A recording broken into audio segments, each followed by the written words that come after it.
here as well. Yes. Great. Awesome. Thanks. Thanks for being flexible. Well, I'm happy to accommodate all other people. All right. Hello.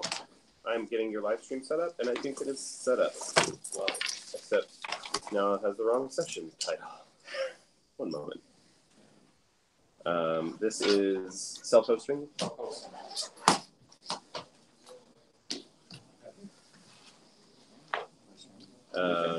Yeah.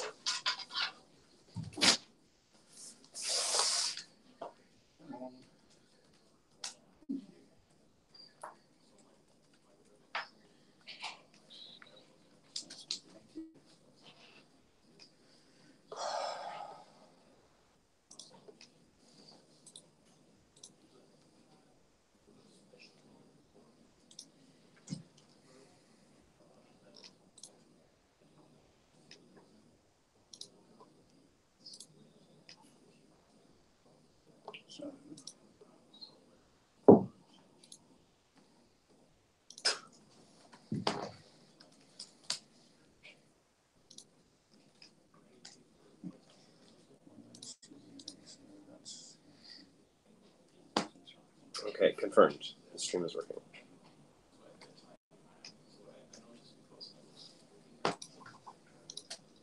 Excellent. All right, enjoy. Thanks.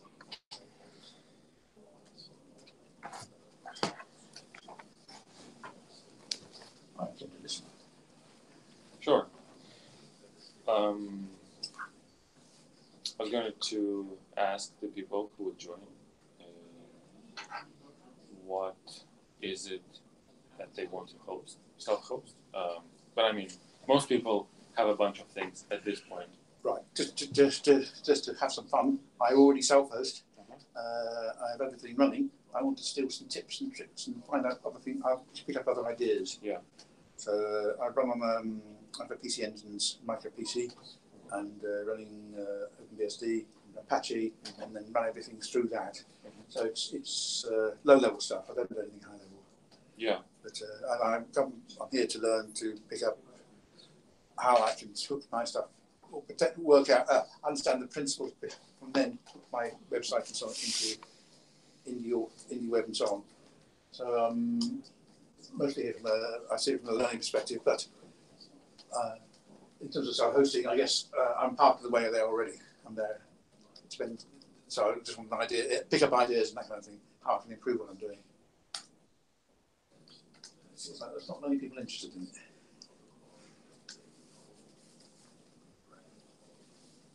Or how to make it easier. Is that correct? Not so much that. I'm reasonably happy with what I'm doing, but what else I can do? Expanding. Yeah, expanding, particularly given my site's static site. It's always going to stay a static site, but I want to go. I've got a lot of things to bring in from which I'm going to pick up from here. I hope, or at least get some direction. So I'm going to list which pieces of information a modern person can host. Yeah. For themselves, in order to make it more reliable and in order to enable them to host their own data and own their own data themselves. I usually start with something like files because it's very important to own something you work with day to day, your documents, your saved files, something that you type, some content, essentially content that you create for yourself, or for your own purposes. Another thing that I personally make use of, and I know a bunch of people do, are calendars, as well as contacts. So this is something I sync my phone with, for example, and arrange meetings, or just use it as a to-do list, use it as scheduling. I've started to play with Nextcloud, and I've got that set up on Raspberry Pi, but it's not integrated into anything. It's a separate site. Yeah. So this pretty much, those three components are the core functionality of Nextcloud. Yeah. Yes, you could host that yourselves, but by itself, in and of itself, it's an app that needs infrastructure. So you need to set up your Apache, set up your database, TLS certificates, backups, user management. Depending if you host it just for yourself or friends and family as well. Precisely, they need to somehow host that together. Okay, what I do is there's Nextcloud Pi, I think it is. And I have a spare Raspberry Pi lying around, and that very nicely sets everything up. The only thing I haven't done is set up an SSL certificate because I'm using port 443 for something else. So I'm using I forget what it's called. Let's Encrypt. The self SSL certificates, but they insist on 18443 being open. Yes. And I'm using a completely different port for this. I just get annoying nags. Yeah. So I'm not using. But imagine I was going to use it for other people. What if I told you you could use port 443 for both? That would be interesting. There is a mechanism in TLS protocol called server name indication. TLS SNI allows you to route web traffic on port 443 to various backends, depending under which domain name port 443 is requested. That is very interesting. That is precisely what I need. Yes. That way I can also set up SSH over SSL. SSH over SSL. There's like multiplexing SSH and SSL over the same port. No, what I mean is there's something. There is a couple of proxies which sneak SSH into SSL. So when someone's analysing the traffic, they see SSL traffic. Yeah. But it's actually encrypted SSH underneath inside the tunnel. So because I like the hotel I'm at the moment. It does not use non-web traffic. Exactly. So if I was able to do that, then I don't want to do SSH on the SSL port because I'm using SSL for SSL. So, but that's a potential future thing. That is potentially very useful. But server name indication sounds rather useful, and that sounds like what I need to do to be able to, as you said, by domain name. You said, that will be very useful. That's all. It's a basic feature in Nginx. If you define multiple blocks with server underscore name variables, it's to be annoying. The SSH over SSL requires Apache, but there's an Apache. I think there is a separate project which would let you do this. Yeah, I'm sure there is actually. However, it's up to you. What I initially wanted to talk about is this platform that I contribute to. No, so, please, as you see fit. Because you've got an audience of one, I'm afraid, which is okay. Let's just say etc. So all of that functionality and more you could get from something like this. So this is what I presented initially. Yes, I saw it. So it is installed on a box that I'm running on Amazon. It is a dev instance, so I turn it off frequently, just to play around. I have the same problem with Apache. Yeah. So you could pretty much use it like your smartphone app store. Yeah. Select any app from there, like Nextcloud, for example. Gives you a little description. Then you could decide if you want to keep it under a subdomain. Yeah. So I want to say, call it NC. Yeah. Allow users from CloudRun to use this app, or choose some users or groups to let them in. And once you click install, what it's going to do is download a pre-configured Docker container. Yes. Set this up to use a built-in MySQL. Yeah. Acquire a TLS certificate for this domain for nc.cloudrun.dev.cim. And configure backups for this app. Yeah. All transparently. Yeah. So currently there are no backups. I could clone this app to another subdomain. I could. So this is the basic functionality of this platform. Gives you built-in emailing solution as well, and a bunch of some management things. Yeah. So you could say domains. Yeah. So you could add another base domain to the same instance, and have it hosted on one of the supported DNS hosting providers, major clouds, of course, and name registrars as well. Yeah.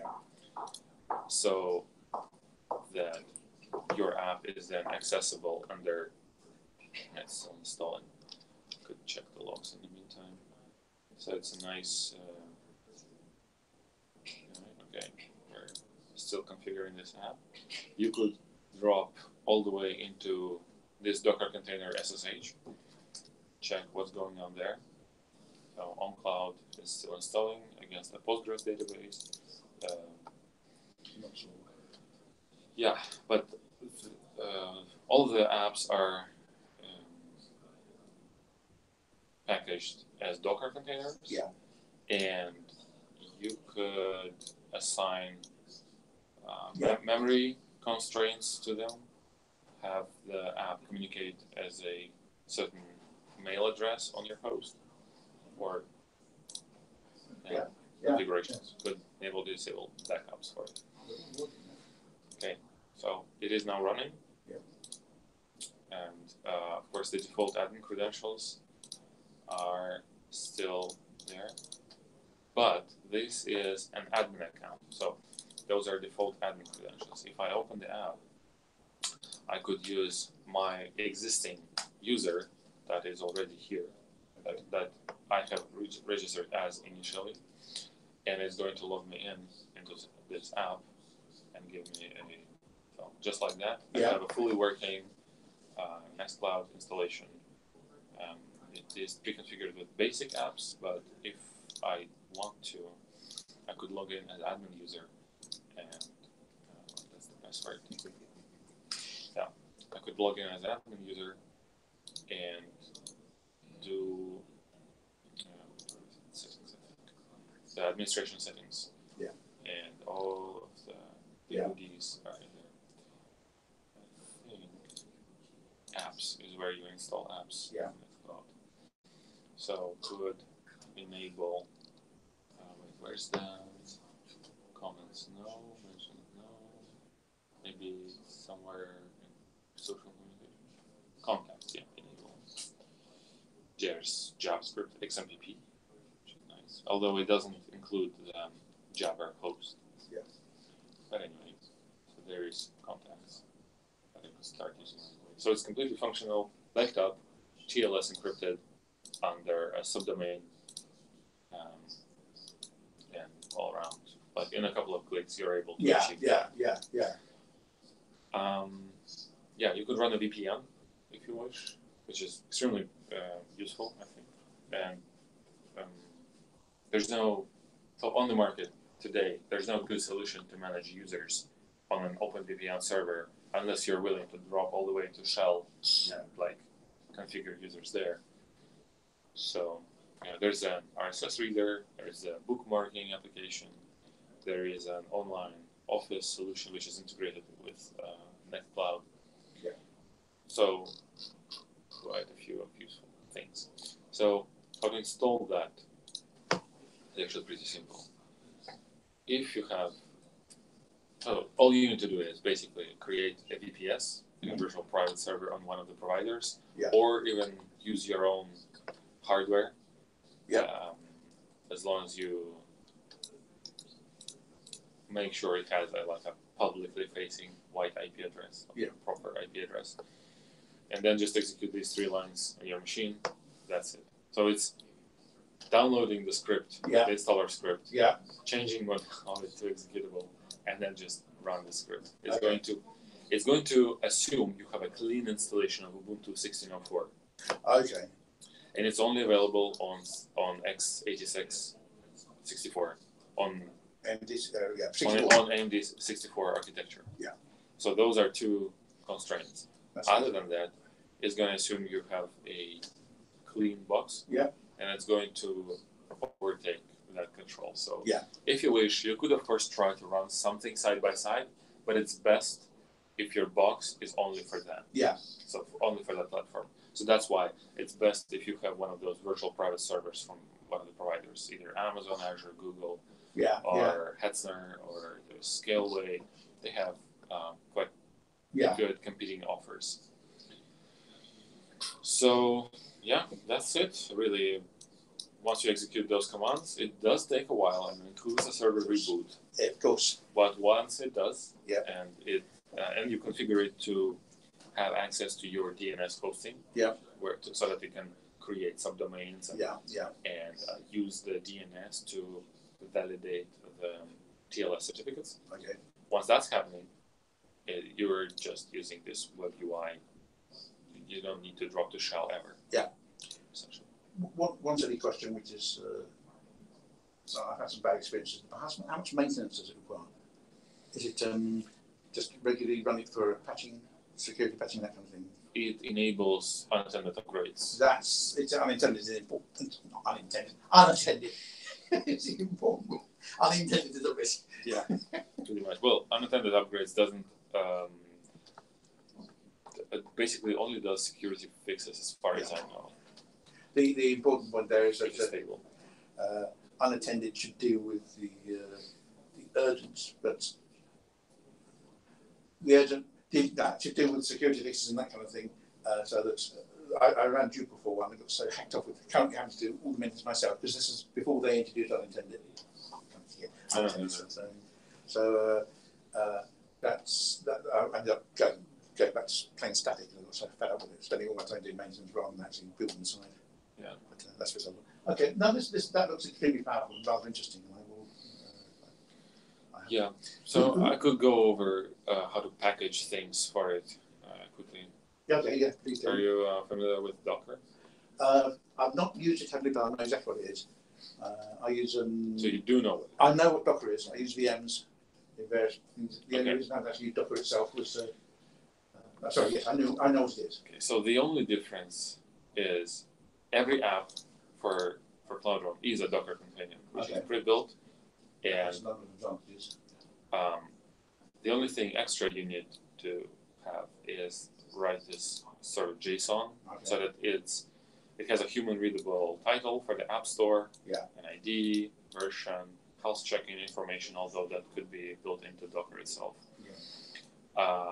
Links, contact information, and screenshots for App Store. This is the only necessary thing that you need to publish to build an app, to package any app for that platform. However, you do, as an app packager, you do want to take advantage of the platform functionality that this project gives you, which is why you have add-ons. So you could interact with Docker code. You could have your application use SMTP to send emails and receive emails as well. LDAP for user management. Permanent local storage so that your app has persistence in files and file, because otherwise the root file system is read-only for security. MongoDB, MySQL, Oath is being slowly deprecated, but it's still there if you want to log in through the Auth identity provider of the project itself. Postgres, of course, so receive mail. Redis, there is a cron job scheduler and a send mail. With what's email and send mail. So this is send and receive emails we have. So it gives you SMTP, IMAP, sieve, and domains. And send mail is just SMTP. Interesting. Okay, so that's actually for sending out. Basically, depending on if the user has enabled this add-on, so LDAP is the only add-on which can be disabled. It's going to give you these environment variables for your Docker container or not. Everything else, if you require it, it will be provided for you. So a database, a separate database will be created in Postgres. A Redis database will be created if you want this Redis extension, and so on and so forth. So this is the only thing that you want. So in packaging, it gives you a bit on how to use this. So the Docker file traditionally is from CloudRun base, which is nothing more than a Ubuntu 16.04 Docker container with some software pre-installed. So every instance is supposed to have that already checked out, so you only need to pull the extra layers for your own application. That's it. So pretty much that's how I implemented my own. This is the editor code. code editor that I did. So this is how I packaged Mastodon. I'm not sure if you can see it. No, I'm not sure. So I did. So Let me. I can cheat. No, I'm just gonna. Oh, okay.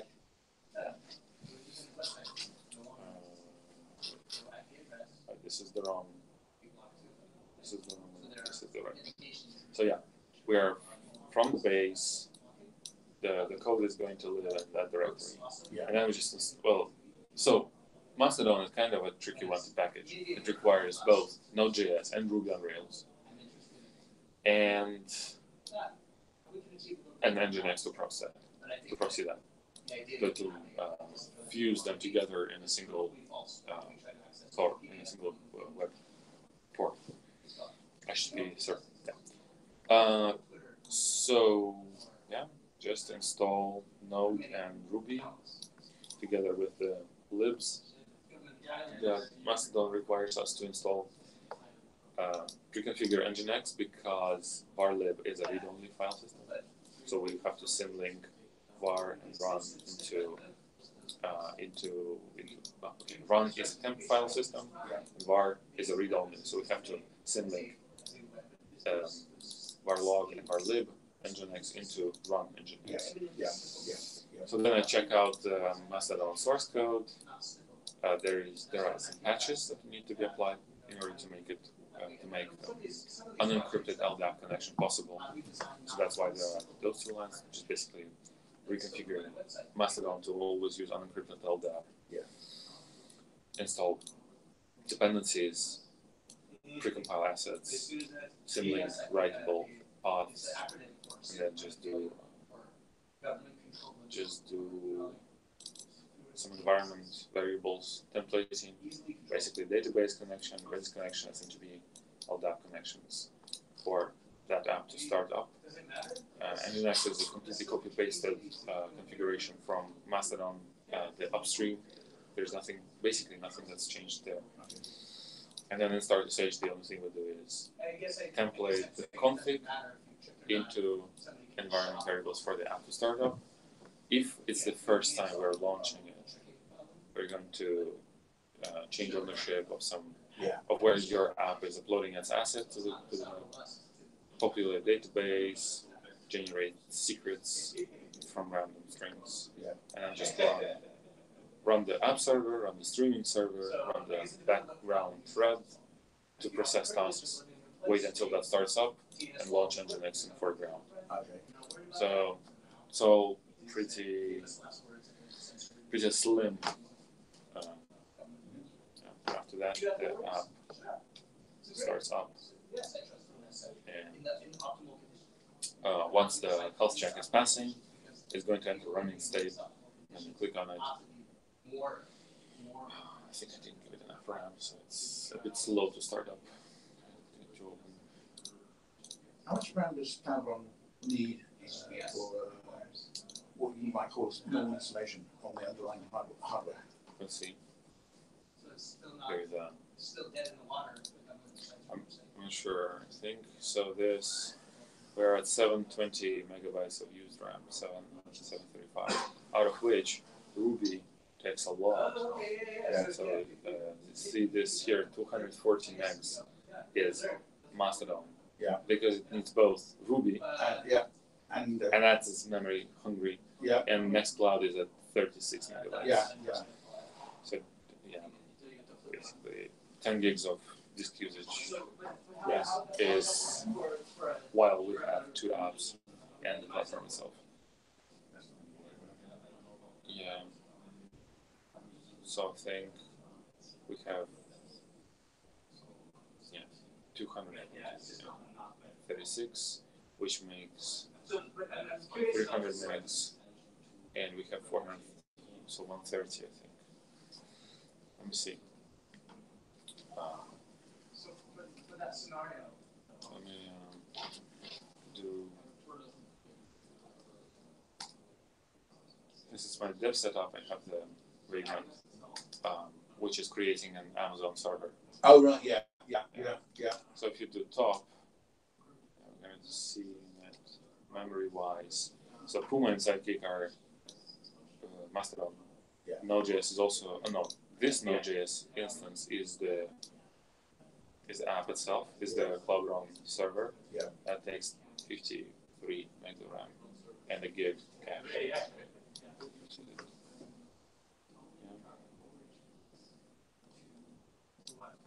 Pretty much, that's it.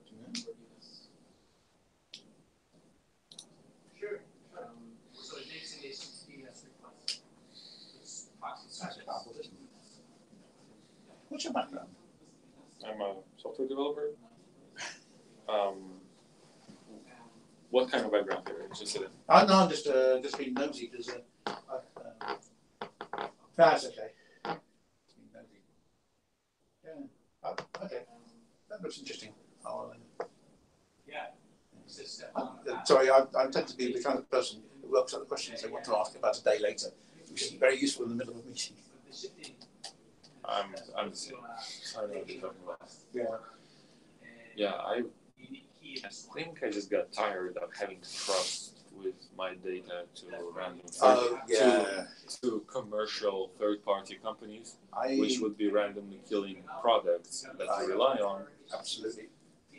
And that's part of the reasons why I've always gone down my own route. So I've got everything where I want it to be. I'm not dependent on someone else and then killing the product. Because it's not profitable enough. And if something does get screwed up technically, if they do it, I get really annoyed with them. If I do it, I've got a learning lesson and I know my own responsibility. And I don't get annoyed with me, I just get cursed and go around the back up. That's our data freedom. Yes. Freedom to accept responsibility for it. Yeah. Yes. And then, yes, and put up the side effects, but yes. So, yeah. And did I understand correctly from another thing that IndieWebs is on its way in there specifically? It's integrated, or am I talking nonsense? I'm interested in my current website. I want to put in web mentions.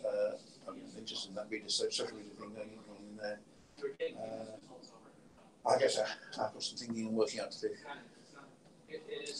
What's your question? And that's my problem. I don't know. Okay.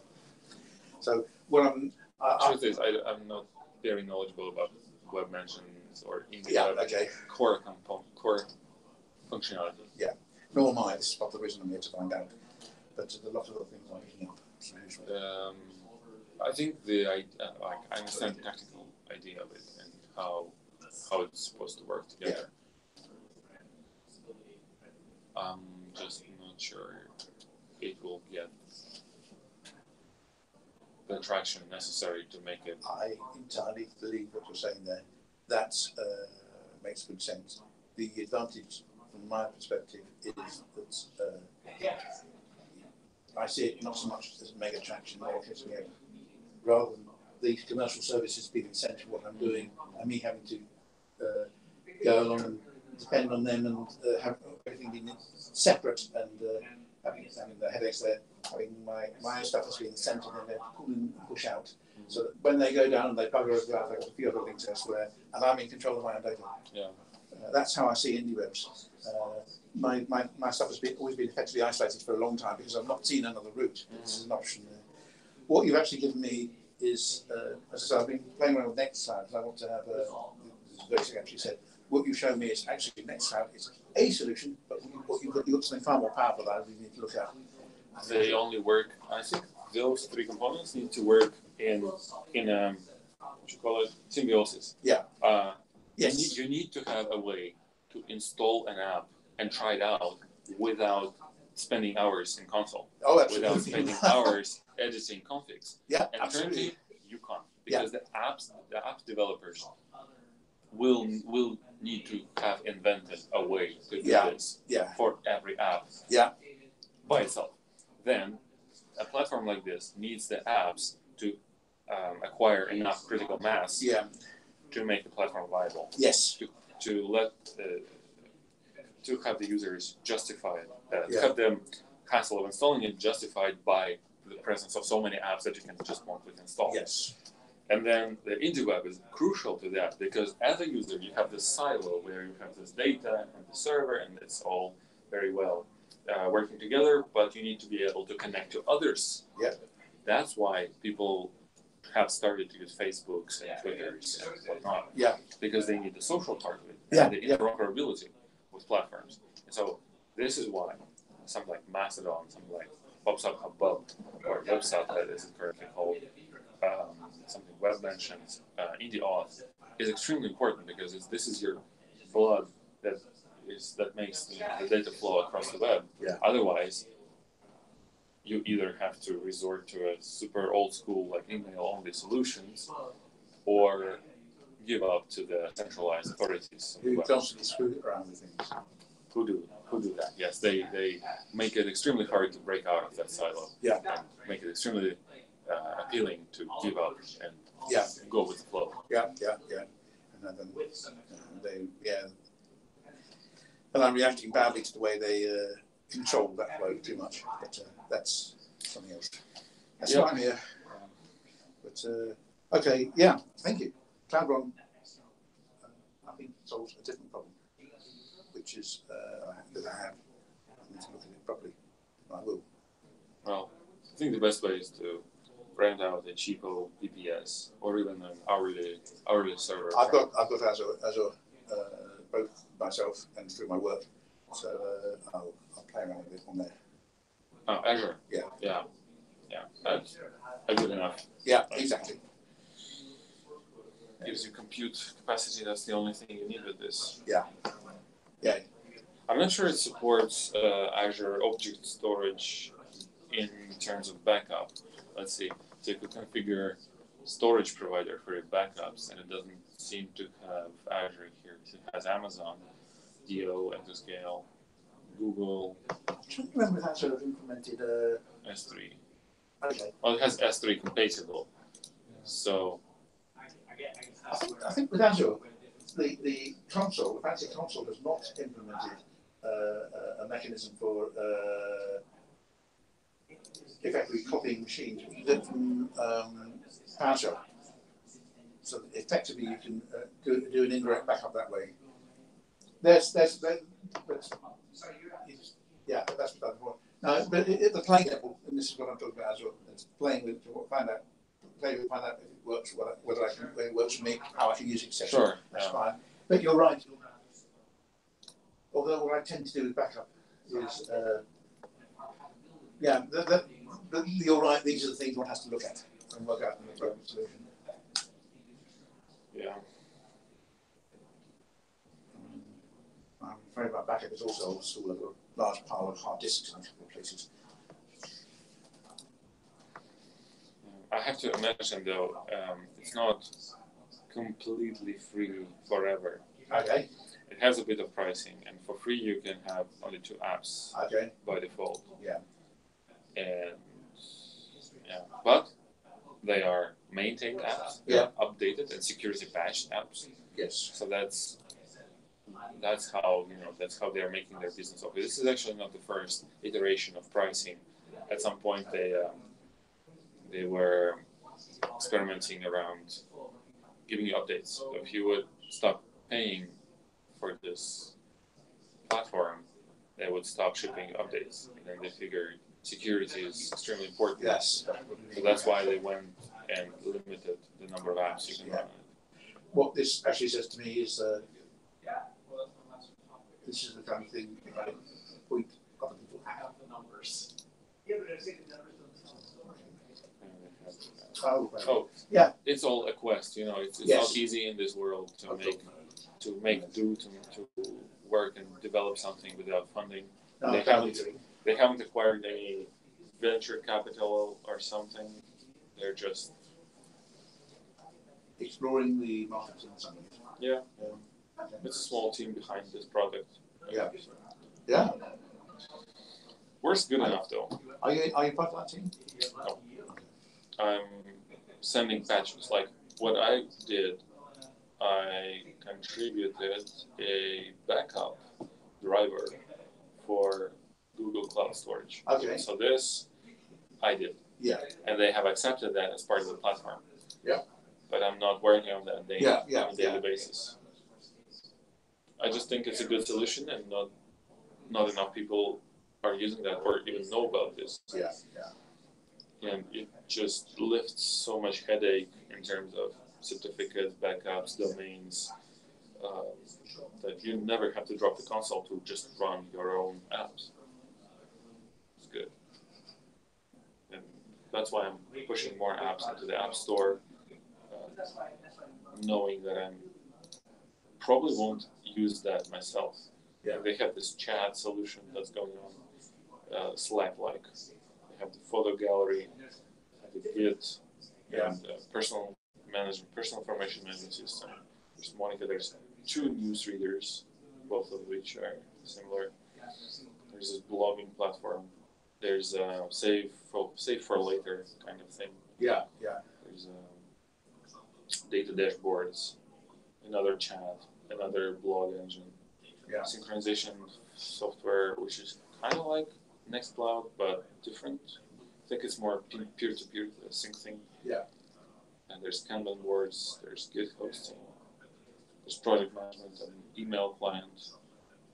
So, WordPress, of course. Of course. It's not enough. I think those apps are only the ones that are supported and updated regularly. And there are quite a bit more apps that have been kind of abandoned, I think they're visible here. No, it's the same apps. But I mean, it's a work in progress. Yeah. Etherpad. Yeah, I think we're out of time. I guess. My machine's still not charged.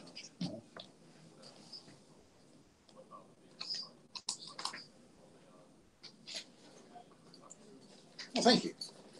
You're welcome. Do you expect a round of applause? So... Don't bother. Okay. I'm just happy this one person benefited from what I had to say. Oh, great. It was useful. Thank you. In the meantime, now I'm very confused as to the rooms. I memorised which rooms I was going to go to, and they just changed around, which is a mistake. They did? Well, we went to be there, weren't we? We were supposed to be there, but then we switched, and that's the only switch that happened. Okay, this is my first one. I'm not used to what's happening normally. Let's see. Next up is deep displaying responses. And let's build a micropub endpoint and data ethics on the NT. They all seem really interesting. What do? You stand outside 2 doors. Try to catch 2 rabbits. Yep. End up with none.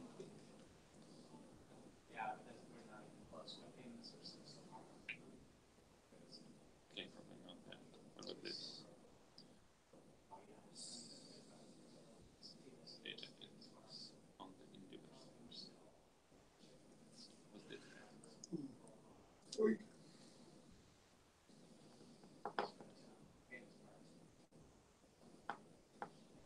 Did you notice how easy it is for some of the IndieWeb people to share their data publicly? Yeah. Like all out? Yeah. Yeah. Oh, yes. Down to their most personal information? Yes, I did. And that's not something I do. Yeah. In fact, I very carefully share false information in a lot of places, habitually. So I was born on April the 1st in many years, as an example. So yes, I was surprised at that. And yet I'm not surprised at that. Because, well, first of all, there are clearly people who have that view. And my view of privacy is that I very much like it. But all the big states can happily go and grab it from anywhere and use it as they see fit. Lots of big corporates have access to all that kind of information through Facebook, Google, and all that kind of thing. But ordinary people don't. So we're at a disadvantage because we're not powerful enough. If all kinds of careful rules get put in place, that might control some corporates in those countries, but it won't control big states elsewhere, it won't control corporates elsewhere. So I've come to the view that the problem is the solution is in the opposite direction, make all the data available to everyone. Then at least it's no longer limited to those people with lots of money. I'm not sure of the advantages or disadvantages of that. There are all kinds of potential problems, but it's no longer denied to the individual, to the people who aren't extremely rich. Wow. So mainly because I can't see how it can be controlled properly. Perhaps I'm being pessimistic about the legal systems. But this is a different argument. You know, what's interesting is the government behavior is easy to predict. The corporation behavior is easy to predict because they're after more power and more money, respectively. Yes. And knowing your data doesn't necessarily bring more money or power to them. But a crazy person, a stalker, or an online hater who is after you because he doesn't like what you say online, yes, can and will use the data against you. Yeah. So I hear precisely what you're saying. The problem, and you cannot predict their behavior. No, I really do. My problem is that an online nutcase aren't limited to a few extremist individuals, because occasionally they're working at the government. Yeah, they're all they can control the government. There's counter in a well-run government. There are counters to prevent that such. But then, well, exactly. So ultimately,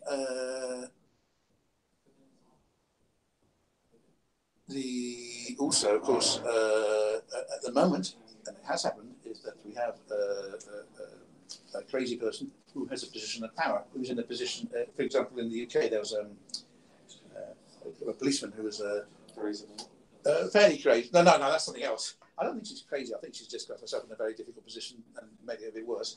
But there's a policeman got access to some government databases containing confidential information and used it to stalk someone. So the effect there was that because unfortunately he was caught, as opposed to this is what I know about the story. He was caught because he was accessing the information that he shouldn't have done because he wasn't doing it properly. Had he